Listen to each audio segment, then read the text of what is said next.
Welcome to Behavior Grooves. My name is Kurt Nelson. And I'm Tim Houlihan. We are building a community of people interested in positively applying behavioral science to their work and life. We do this by having fun and engaging conversations with a wide variety of people. In this episode, we are continuing our series with Carnegie Mellon researchers and sharing a conversation we recorded with Professor Silvia Saccardo. Silvia is interested in understanding how motivated cognition shapes ethical and unethical decision-making. She focuses on corruption, dishonesty, and discrimination, and her research on bribery and lying has been published in top peer-reviewed journals. She has even co-authored papers with one of our favorite Behavior Groups guests, Dr. Christina Gravert. While in Pittsburgh, we also had the privilege of guest lecturing Silvia's class full of uber-engaged and enthusiastic students. It was a treat. Truly. In our discussion with Silvia, we talked about how she researches hidden biases, and she told us about how she uses the Dictator Game to put people in situations where they're not always choosing between a good and a bad option, but between two relatively bad choices. And Tim, that never happens in real life, does it? Never. After our recorded discussion with Silvia, Tim and I groove on how, depending on the circumstances, small acts of kindness might be small acts of bribery and how they impact our behaviors at work. So, without further ado, sit back and enjoy another episode in our Carnegie Mellon series with Professor Silvia Saccardo.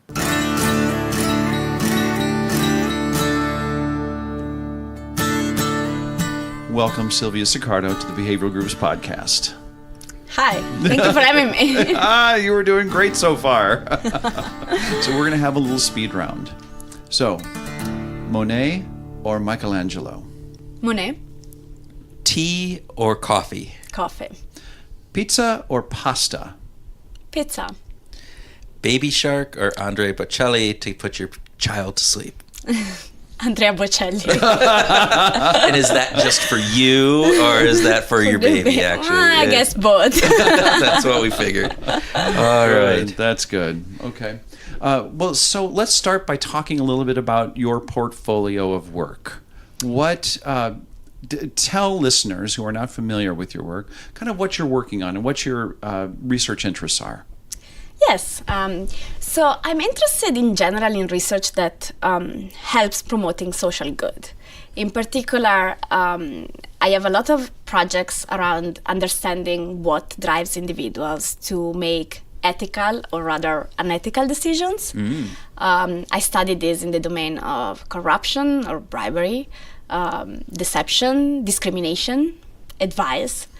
So that's a broad area of interest of mine. I'm also interested in prosocial behavior, and I'm also interested in behavior change. And maybe later there will be some time to tell you a little bit more about why I'm interested in that. We will get into behavior change. So, talk about some of the work you've done on ethical or unethical behavior. What are some of the things that you researched in that area?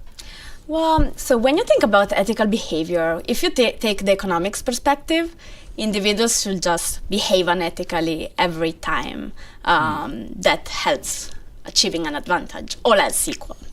So if you instead take the Kant perspective, then you will think, well, moral philosophers think like people should never lie. Right. Research in judgment and decision-making takes the perspective of individuals might be influenced by the context. And a lot of the research I'm doing looks at, well, individuals also care to perceive themselves as ethical, to see themselves as ethical, honest, well-meaning individuals. But whenever they can preserve this positive self-image, but at the same time achieve an economic advantage, they might actually behave unethically. And so a lot of my work looks at how this ability to self-deceive or convincing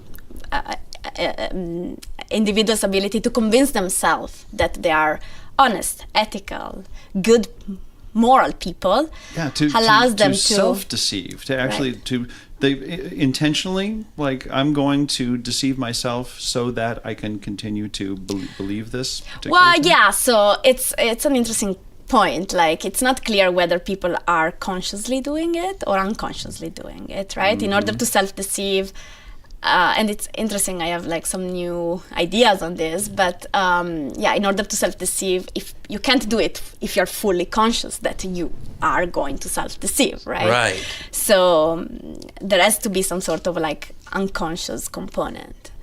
Yeah, that's fascinating. Okay, so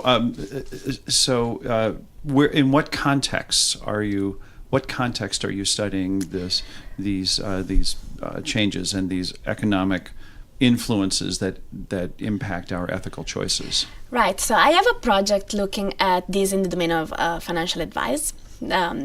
Imagine an advisor who has to make a recommendation to a client about the quality of different options.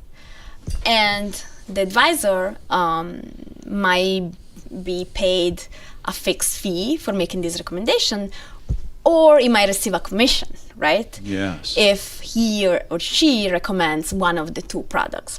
Now imagine the commission goes, is paid off to the advisor only if the advisor recommends the inferior product. Well, what I show is that if the quality of the two products is quite subjective, so it's hard for people to truly say which one is the best product, though they might have some ideas. They have room for self-deception. They have room for convincing themselves that the worst product is actually the best. And if commissions are paid out, they might just of course, respond to incentive and recommend this product. Now, how do I show that it's self-deception? Well, what we do in this experiment, which is joint work with researchers at UC San Diego, Uri Gnisi and Marta Serra Garcia, and Roel van Dijssen from Berlin, we actually look at a situation in which the advisor receives the incentive before he has a chance to evaluate the products he will have to judge. Okay. So in this case, the advisor is informed he will get a commission if he recommends product A, let's say. And then he learns about the product, and then he makes the recommendation. And over here we see a lot of biased recommendations towards the incentive. Now we compare this treatment with a situation in which the advisor instead receives the commission after having a chance to evaluate the quality of the products. In this situation, if the advisor first has a chance to see for himself which one is really the best product, he doesn't have to write it down, he just can see it for himself, and then learns about the commission, we see that the bias in recommendations is reduced. Wow. So that having an understanding of the product influences our willingness to self-deceive?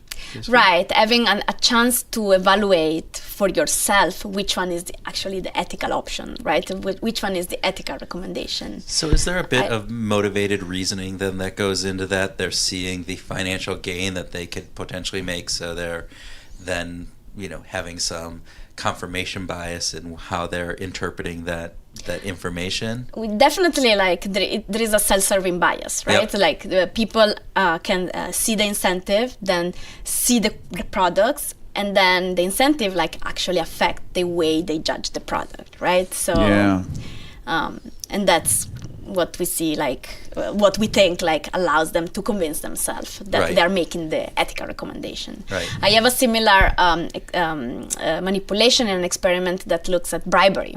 Yes, this is interesting. We were talking about this earlier. So let's talk about that. Yeah, so bribes are, of course, distortionary. Yep. And in one of my projects, I look at how does receiving a bribe affect the decisions of a person in a position of power. Okay. Imagine a judge making a decision. And so we have this experiment in which we recruit students to the lab and we ask them to work on a task and we have them compete against each other. So imagine pairs of students competing against each other, a third student in the role of the judge. This person judges the quality of the two of the task people work on, and then decides who is the winner. The winner gets a monetary prize. and imagine people can bribe the judge. Okay. Wow. Are they told this explicitly? In the experiment, yeah. So it's part of the instructions, which is a question I always get. Right. People read the instructions, they learn that they have to do a task. The task is actually writing jokes about economists. Writing jokes about the economy. I love Well, economists. Yeah. Oh, Economists. okay. Well, the economy could have been fun, actually. Yeah, we well, thought, I'm just wondering how funny those jokes could be just in general, right? Yeah. That's terrific. Okay. Right. Anyway, so they write these jokes, and then at some point they are told, they read in the instructions like, well, now you have a chance to add money to your jokes. So the jokes are printed, put in an envelope, and they can add dollar bills from their show-up fee to the envelope. Wow. And what happens? Well, what happens depends on the experimental condition, but going off my previous study, we manipulate the timing at which judges receive the bribe, before or after they have a chance to read the jokes, in this case. So in one case, the money comes in the envelope with the jokes. The judge opens the envelope, sees the money, then sees the joke, then opens the other envelope, same thing, and then picks a winner. In the other treatment, they first get the jokes, and a few minutes later, they get a second envelope with money. Now, we see that in this latter treatment, the distortion in judgment is much smaller. Yep. In the first treatment, almost 90% of the times, judges go with the higher bribe if there is a difference in the two bribes. And part of that is the subjectivity that these jokes are, right? Yeah. And so going back to the insurance product, right? That if it's a very subjective component, and jokes about economists have to be subjective just by their very nature. It's a very subjective task, Yeah. Yeah, so it's very easy for people to self-deceive. Did I tell you the one about the labor economist? No, that's right. Turns out that the jokes weren't very good. Though there was a difference. There was quite a large difference, but still. So the subjectivity is between the worse and worse, right? Yeah. Okay. Wow. But the delay between the joke and the bribe made for more moral decisions. Yeah. Holy smokes. Well, and wasn't there some recent research that you were doing about, or that was probably the one, where that was the people being bribed and how they were infected? Right. So as part of this project, we also look at whether referees, like judges, respond to bribes because of money maximization motives, like self-interest, or because of reciprocity, because a lot of it's very intuitive, like you get a bribe and you might want to reciprocate the bribe. And even previous work has found suggested evidence that, there is reciprocity going on. What we find in our experiment is that we don't see evidence of reciprocity. We see that people are willing to distort their judgment. Yeah. So judges are willing to distort their judgment for money. But they're not willing to distort their judgment or lie in order to reciprocate. Okay. Wow. That's interesting. It is. That's really interesting. So closely tied to the work, the ethical work, is you talked about pro-social as being another general area of research. Yeah. I can tell you about some new research I'm doing there. In this work, I'm looking at judgments of prosocial behavior. Okay. So, and it's really about morality as a broad area. So we have individuals. Are you familiar with the Dictator Game? Mm-hmm. Yes, but for listeners, they might not know exactly what the Dictator Game is. So the Dictator Game, it's an economic game in which two participants are assigned to the role either of dictator or of receiver. The participant in the role of dictator is given a sum of money, like imagine $10, and is told you can keep whatever amount you want and give the rest to the other participant. And this game has been used widely in the literature to study the motives behind generosity and prosocial behavior. So we provide participants with a description of the following scenario. Imagine somebody, say, Chris goes to the lab, to an economics lab, and participates in an experiment, which is the Dictator Game, and he's matched with another participant and decides to keep all the money for himself. Okay. So he gives nothing to the other player. Now, everything is anonymous. The other player doesn't know him. He is a student in a very prestigious private university. Okay. After finishing the experiment, Chris leaves the lab and donates everything he earned, including the show-up fee on top of whatever he kept, to charity. Okay. Do you like Chris or not? Oh, wow. I do. You do? I do. You do? What about you, Tim? It's hard for me, but I would say yes, because donating everything to a charitable cause, I would see as possibly being better than the exchange between the two. But what got me, and maybe this is part of where you're going, is he gave his fee for doing it as well. So it was beyond the $10. Beyond the $10, and it was more. He's if it was just the $10, $10, right? I don't know if I would have said the same thing. Mm-hmm. Okay, So that's you get interesting. an insight into my weird mind. Okay. Well, or what norm do we fit into? Right. So what we do is we present this scenario to participants and ask to judge how moral, how pro-social, how ethical Chris is. Yeah. And we vary what happens inside the game, meaning like Chris keeps everything for himself or splits the money or give everything to the other player. And then we vary what happens outside the game. Okay. Meaning he either donates everything to charity or spends everything on himself to buy candies. Okay. So now I'll tell you about the other scenario, which is Chris gives everything to the other player and then he goes outside and spends the remaining money, the remaining fee on himself. Okay. Do you like Chris? Oh, I think that's totally fine. He was paid a fee to go in and do this, and he earned that fee, and I like him more because during the game he gave everything to. Okay, so you like him. Okay. I like him, yeah. What if he splits the money and then spends everything on himself? Well, I'm liking Chris less. Yeah. in both You're liking instances. Chris less. So Okay. in both instances. yes, both. See, I think that if he gives everything in the game to the other player and keeps his fee, I feel like he was paid to go and do the game, and he was paid a fee to go and do that, and I think that that's okay. He keeps that. I might have a different decision if I would have heard this first, but I heard the other one first, Right. and so now I don't like Chris So as much. You don't like Chris so much. Okay, you don't. Okay, so we present. That's crucial for our design. We present people only with one of those scenarios. What we find is that people like Chris much less if he keeps everything for himself and then donates to charity. Interesting. So people don't like a version of Chris who keeps everything and does something good, and gives the money to whoever is more needy, right? It's interesting. Gives it to charity. And so we are like trying to understand this phenomenon, and one of the things that makes the fact go away is we bring the charity inside the game.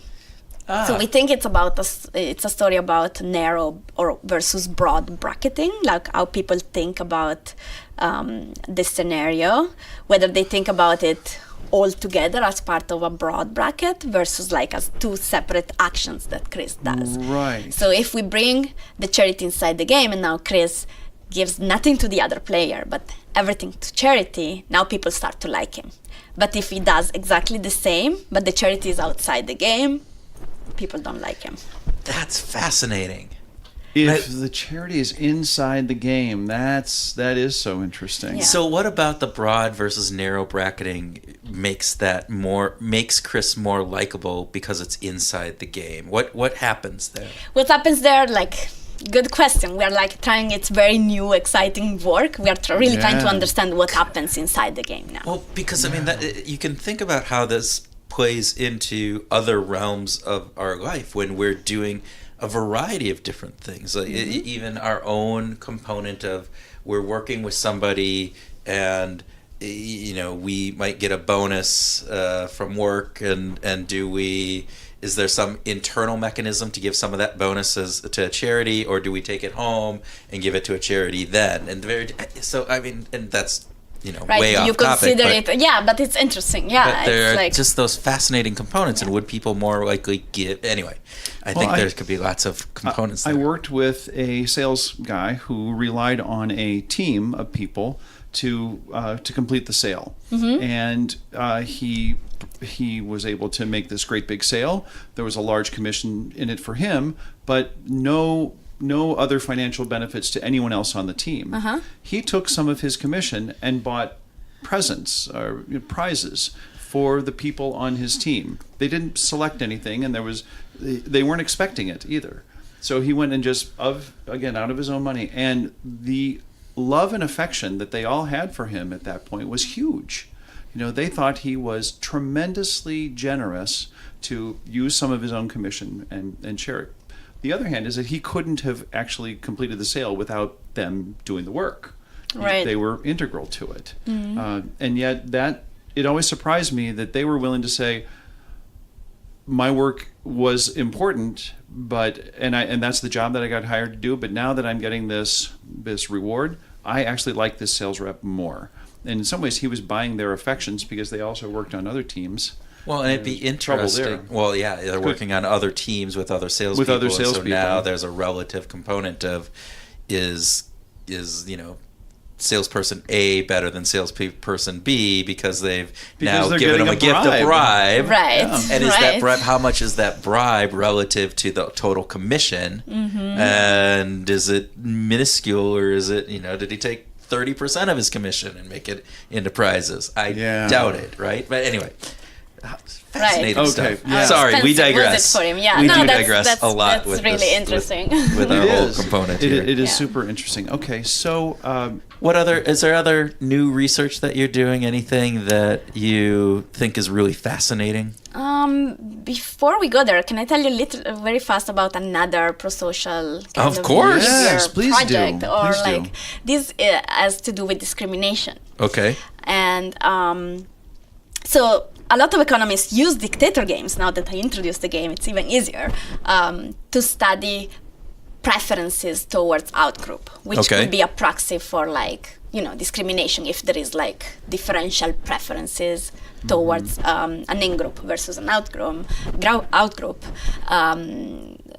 The dictator game could help understand whether there is taste-based discrimination going on. So what we do in this experiment is, again, when you think about being pro-social towards somebody else, especially if it's an outgroup, it's hard to imagine individuals actively discriminating or actively being selfish, because it's such a obvious behavior. The game is so simple. It's really hard to discriminate in a game like that, right? And a lot of researchers look at this game and say there is no discrimination. Even the discrimination we see in markets, there is no evidence of taste-based discrimination, because if you look at the dictator game, there is no difference when you put people. People in group, out group, yeah, in group, out group.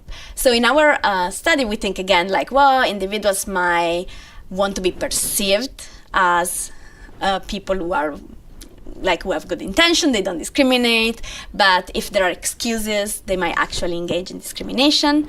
And to show this, we have a very simple experiment where people are matched with another participant from a different ethnicity. Okay. So we do it in Germany. It's either Germans or Turks. So you're either matched with another German or matched with a Turkish participant. And we ask people to play the dictator game. Over there is no difference. Again. Okay. Then we make a small modification to the dictator game, such that in order to be nice to the other person, instead of having to just make a simple choice, people could have to do something unethical, tell a small white lie.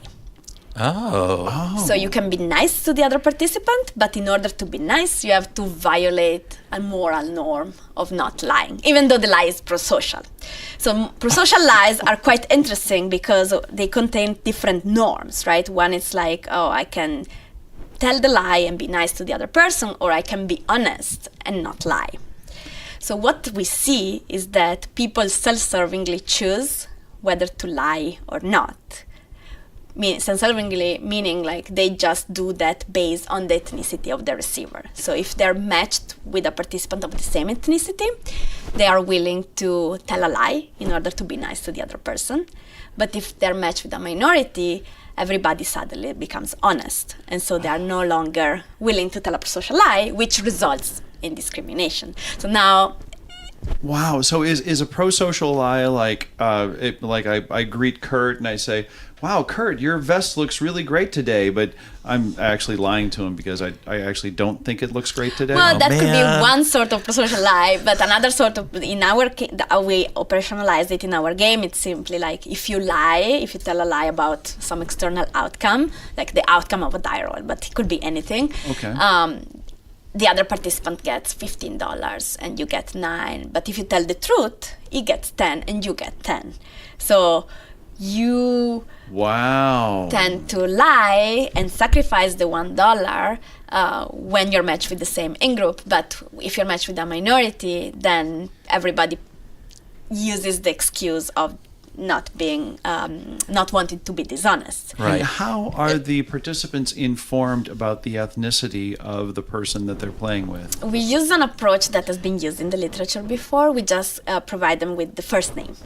And usually people can infer the ethnicity based on the first name. Yeah. And again, in the Dictator game, these people are anonymous, so there isn't any component where I might, because they're in group, I might feel like I would run into that person at some later time. They have no idea who this is. Everything it's online, it's anonymous. And so that component of it there's not a reciprocity again, right? There's no chance that comes into play. What this is really about is that pro-social behavior. And it's really interesting that it gets changed when you have to get that moral component in just around ethnicity. That seems fascinating.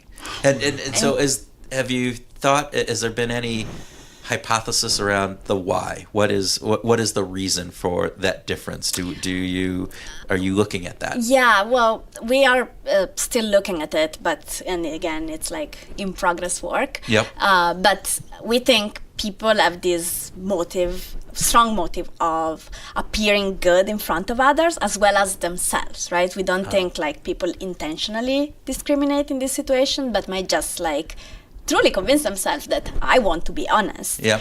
And this allows them to be less nice to the minority, but without really feeling bad about it. Got it. Now, this is just a simple experiment, but if you think about potential applications in the real world, there are many situations in which quality has to be judged again. Mm-hmm. Quality is subjective, and individuals might just come up with excuses to give a promotion or not without feeling that they are discriminating. Which of these two people will get the interview? Will it be an in-group person or an out-group person? Right. Or even feedback on their performance, right? You have an in-group person, out-group person, and so you're going to feel more likely to, again, deceive yourself potentially on that in-group person than on an out-group person. Again, fascinating stuff. All right, so we interrupted the comment on other new research. So or anything else from the portfolio that you think? Yeah, anything that you think would be interesting.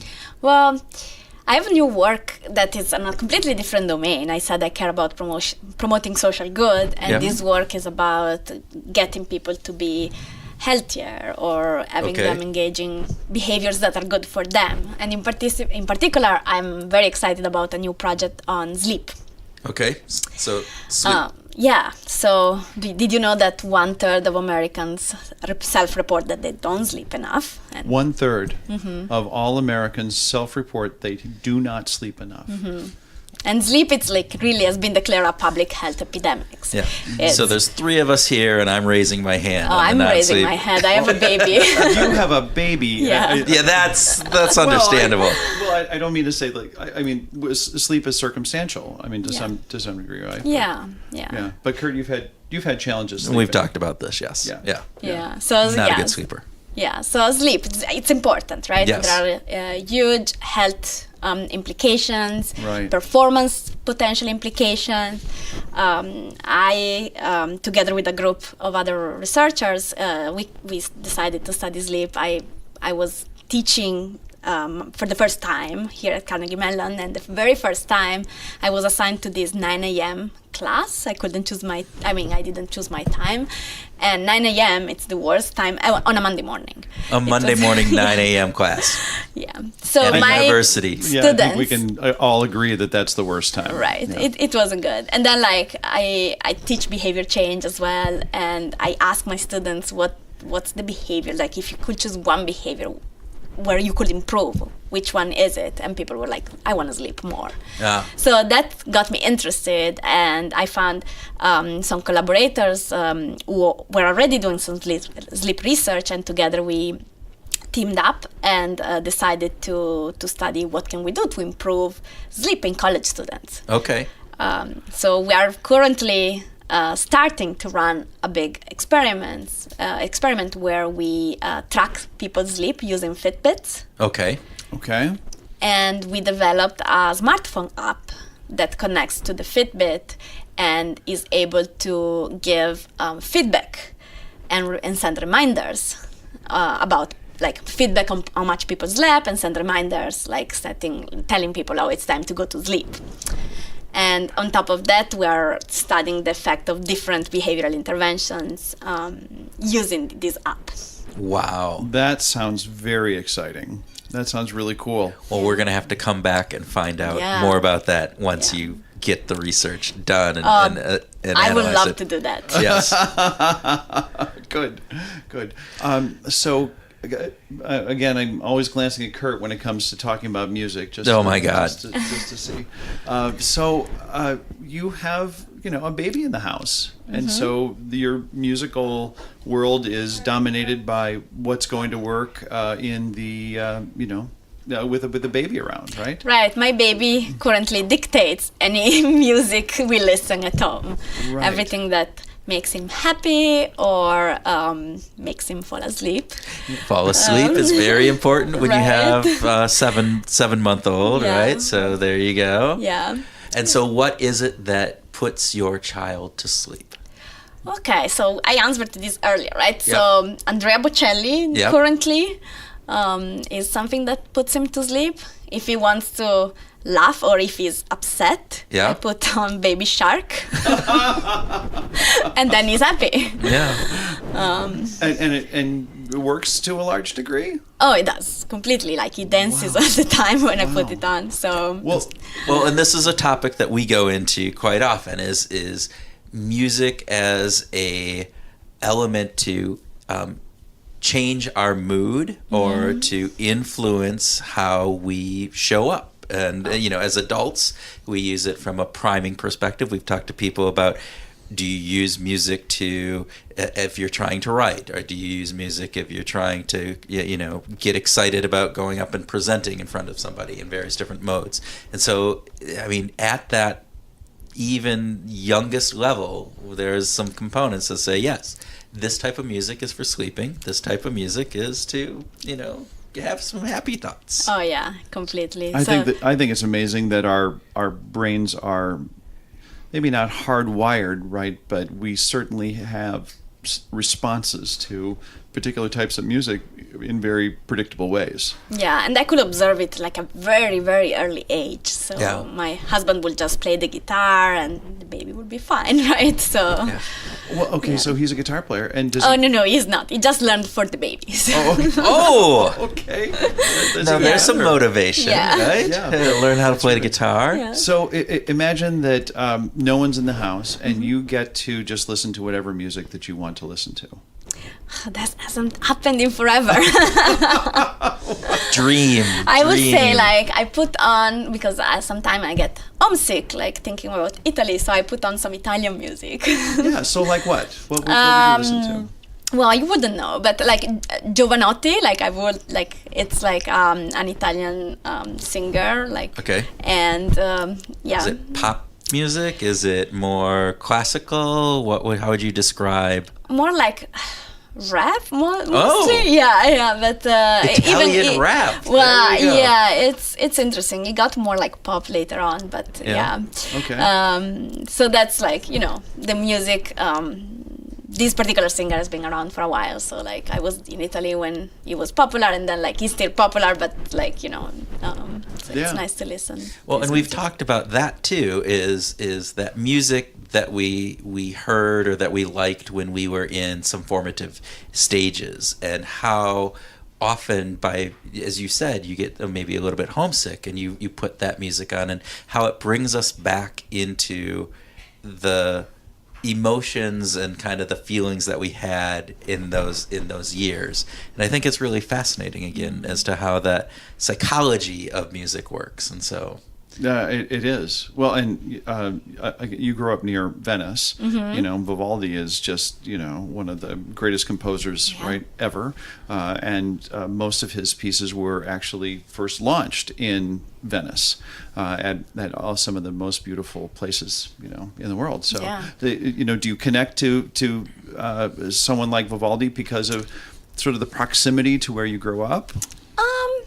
I mean, I would say like yes, but not necessarily like. I mean, like you would be surprised. Everybody imagines like Italy, like it's all like classical music, but no, it's a modern world. All right, so I'm gonna turn this on you. Are you just a huge Prince fan because you grew or in Minnesota? I didn't grow up here. I didn't actually become a Prince fan until I moved to Minnesota. Okay. Interesting. And then I got a chance to record at Paisley Park, and so I got to be around that that creative space and became a huge Prince fan in those years. Yeah.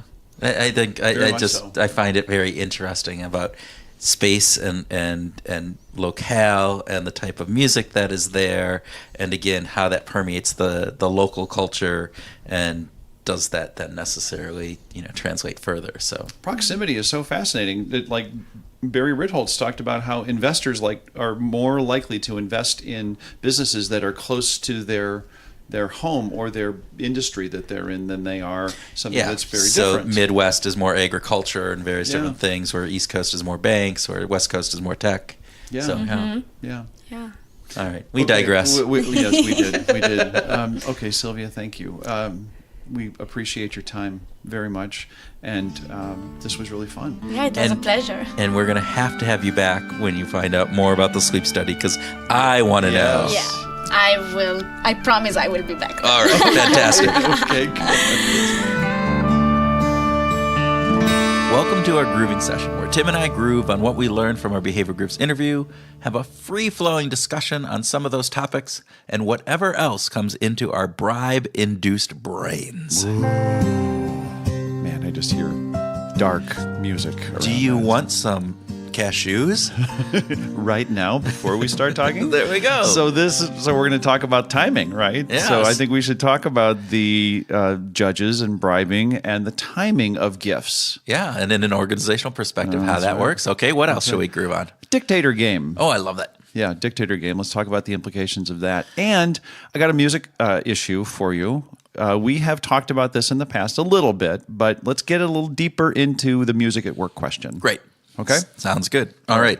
So, yeah. So start. Give me your thoughts on the bribing issue. So Silvia brought up the component of some of her research that looked at the timing of bribes with those judges, whether that was on the jokes about economists and various other things in this whole component. How great was that? But this element of having bribe before or a bribe after reviewing the joke, right? And the impact that had.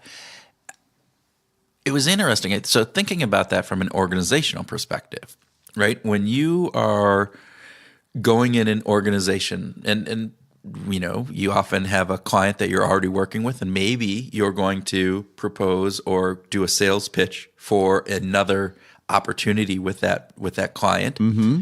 And oftentimes you will have dinner or something along with that client. Maybe you flew into that city the day before this big presentation, and so you say, hey, Mr. and Ms. Client, let's go out to dinner the night before the presentation. So is there an ethical component of, hey, let's go the night before the sales presentation out to dinner? Hey, we'll pay. Or do we go out the night after? We've done the sales presentation. Great. That was fantastic. Now let's go out for dinner. Or do we even go out to dinner at all? At all. Right. Well, and you and I have been through many years of this, and we know that there are some companies that have very strict regulations about what they are willing to accept, what they are able to accept, policies that define what a gift is and what a gift is not. Right. And I also know plenty of people in the business world who kind of eschew those and just skip right over those policies if it's not convenient or doesn't appeal to them. So from a perspective of influence, right? The dinner the night before, using this as an analogy again, not sure exactly if it correlates, right. But it would Right. This is not Silvia's research. Right. But it would appear that the dinner the night before would be more influential in you having a better perception of, or the clients having a better perception of that sales presentation. Absolutely. And if nothing else, business leaders should be aware of that, whether they're in the selling or the buying mode. Yeah, and in the buying mode, it's a really important component because, again, you may not necessarily take that into account, right? That's right. So, and it goes into, a lot of the pharma sales reps used to do dinners and lunches and giving trinkets and different things and those gifts. And you go, wow, is a pen really going to impact how a physician, what drugs they write? And you go, there's no way. I mean, just cognitively thinking about that, a pen is not going to influence whether I write product A or product B for this very serious, illness or, that, but in reality, it does. It does. We know that the socks that you wear prime you for how you're feeling. Oh, yes. And, it looks like Einstein socks today. I'm trying to be smart. Okay, so let's. So the big takeaway is business leaders need to be aware. Business leaders need to be aware, and to that, you talked about some organizations have policies in place, and either enforce those policies, look at those policies. So Update it's more than being aware. It is putting some procedures and policies in place to potentially make sure that you're not being influenced unduly in those situations by those bribes of dinner or cashews. Okay, let's talk about the Dictator Game. Yeah, so the Dictator Game, again, really an interesting component. The Dictator Game is this game where you as an individual are given some money, and you have the opportunity to either keep that money for yourself or give some of it away or all of it away to another participant in the Dictator Game. Yeah, typically just one other component, and it's anonymous. It's online. It's anonymous, and you never meet that person. You don't know who they are. Right. They'll never know you. So there's the component and different things. The twist that Silvia brings up is that, hey, instead, as you're thinking about the Dictator Game, right? So if Chris or the participant in it wins, right, and they get that winning, and when they then go out and take all of their winnings plus whatever pay they got for participating in this, so say they won $10, but they also got $2 for participating, so that's $12, and they gave that to charity. Great for them. Or they could keep none of the winnings and just give the $10 to their opponents, right? That's right. Or they could keep it all and give none to charity or none to their opponent. That's right. Keep the fees and keep the winnings all for themselves. Right. And so in that situation, when people gave to the charity, people viewing the person who gave it, they felt that, hey, giving to the charity, that person's much nicer and various different things. But then they added in this twist. Yeah. And they added in the twist of saying, can you now, as part of the Dictator Game, give to the charity inside of the Dictator Game? Right. And when that happened, people like Chris more. They like the person who is making the choice better when it's within the game, even though Chris wasn't able to give away his fee. Right. So actually, when the gift to the charity is outside of the game itself, Chris was able to give his fee and the charity and So his gave winnings $12 to charity. versus just 10. Just inside the game, it's 10. But we like him better when that choice is made within the game. Yeah. So what are the implications in the corporate world that might come from this? Well, I don't know if there's implications, but it lends itself to an idea. So what if in an incentive, you gave, in an incentive, somebody, a salesperson, an employee, whatever, they do something, they make $5,000. They could give that $5,000 or a portion of that $5,000 to charity. What if, as part of the design of the incentive, at the beginning of the year, beginning of the quarter, you have an opportunity to earn $5,000? Do you want it all for yourself, or do you want a certain percentage of that incentive to go to a charity of your choice? Would that have an impact on how, taking this research into account, on how people feel about that, and the incentives in general, and them and others within there? And also, is there a component of like the save more tomorrow piece where you're putting that up in front? Would that give more to charity, do you think? Well, it sounds like we've got a choice architecture opportunity here, right? And we've also got a question about which would be the default. Imagine if the employee, the sales rep, for instance, who has this opportunity to earn, gets the acknowledgement that he or she is now enrolled in the sales incentive, but she needs to choose, and the default is 85% of the winnings come to her and 15% go to a charity of her choice. Yeah.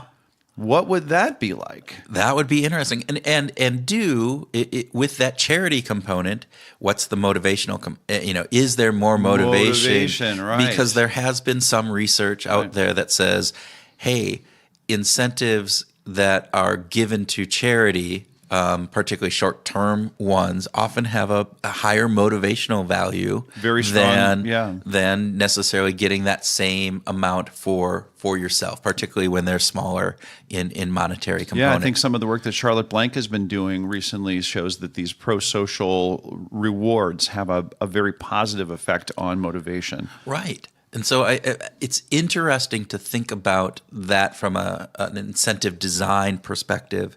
And I've actually, this component of thinking about, well, as a rep, right? So say I'm a salesperson, and we talked a little bit about, what if that rep gave some of their earnings to another coworker inside their team, somebody who didn't earn that commission. And right? you've actually had this experience. I have had this experience. So when I started off, when I was a young pup of making no money, as I like to say, I was probably the lowest paid MBA graduate of the University of Iowa in 1992. Congratulations! Thank you. I am very proud of that. We should get you a medal for that. I believe that by far I was by a magnitude of many factors. Long story short, I was working very hard and very diligently, and a mentor of mine who actually I was about ready to quit my job at BI, and I ended up staying with BI because this mentor, Fred Baumer, kind of took me under his wing and got me getting out of this marketing coordinator job into more of this organizational development work and doing some really cool strategy and experiential training and all these other things. And so I did a lot of work on both sides, but I was doing, two jobs in one. And again, I didn't have an incentive opportunity. Fred did. And Fred one year was very generous, and he had earned an incentive, and he gave me $500, which at the time was huge. And I mean, it made me me cry. I remember it to this day. Huge emotional I was like impact. huge, and oh my gosh, it was wonderful from my perspective, and I felt such an affinity and kind of this element of saying just thankfulness and gratitude to that, because that at that point, I wasn't expecting it. It wasn't part of this planned component, but man, it made a difference in my life. So on the other side of that is a situation where a sales rep at an organization relied on a team of people to build both the design and then the implementation of what they were selling, and the team under the sales rep and they did not report to the sales rep. They reported independently, but they did not have an opportunity to get the same kind of bonus that the sales rep had. Right. And in this one situation, the sales rep reaps a large bonus from the work that was done collectively by the team. Right. Buys gifts for the people on the team, and then is reprimanded by the CEO of the company because those people on the team could also work with other sales reps. And the CEO made the case that that the sales rep was buying those people's affections. He was bribing them. He was bribing them in a way that that gave them incentive to want to do more work with this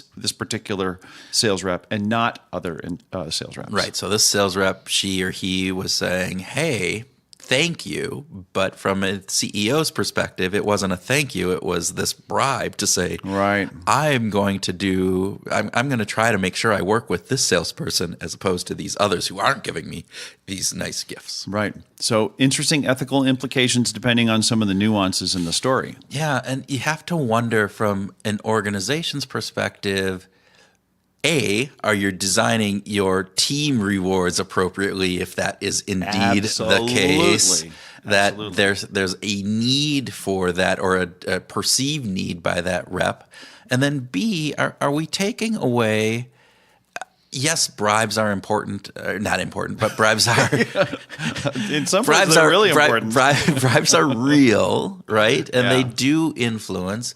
But there's also this component of just humanness of thank you, this gratitude. I mean, from my perspective, I also worked with other people. I don't know if maybe I did. Maybe I didn't put as much energy or effort or conscious, work into that versus my work with Fred. But I also just felt this general sincerity.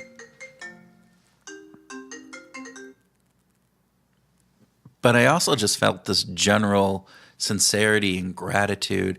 And to a point, it kept me in that working in that job, because I was seriously at a point where I was considering leaving, and because of that, it was one piece that kept me from leaving. And I was just grateful. And there's a human element that says, and I've thought about that in my work subsequent. And so reciprocity is a good thing, right? It is a good thing. We want that. We need it. We rely on it. Yeah. There is a line to be drawn between reciprocity and bribery, though. Yeah. Right? There's a line that we don't want to cross.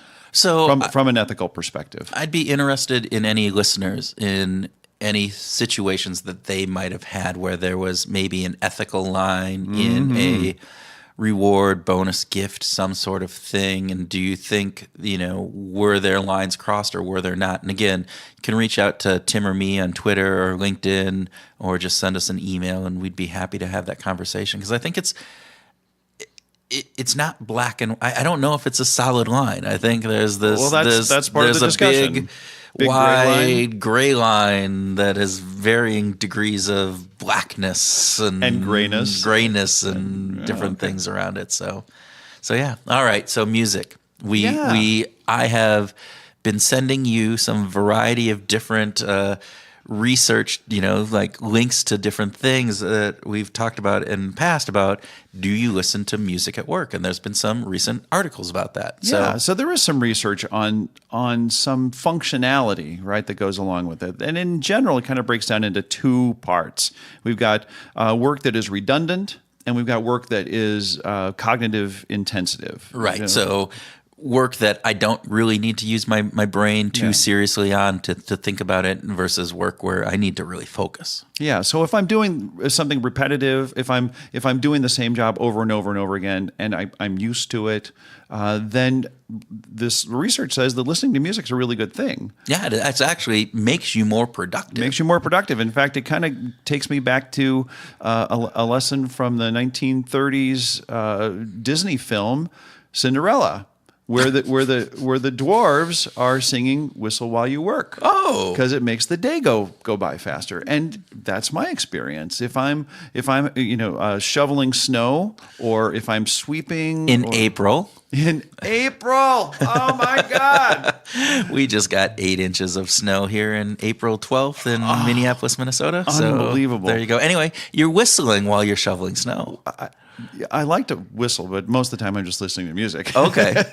and I can listen to music pretty intensely, actually, when I'm doing that, because the work in itself isn't critical and require a lot of cognitive space. And for you, that was important because we've talked about this work before, and you said, no, because I get into the music, and so therefore it doesn't allow me to work, which is actually what the research kind of found. It said when you need to focus and have some cognitive component, music is a hindrance, and particularly if it's music that you're familiar with and and there's lyrics, that it drives down productivity. So absolutely. So my thing of listening to music while working actually is counterproductive to me. So I might have to think about that. Or you just have a lot of redundant tasks to do in your life. I might just be redundant. Who knows, right? So listeners, thanks for hanging with us for another grooving session and a wonderful discussion with Silvia Saccardo. And with that, keep on grooving.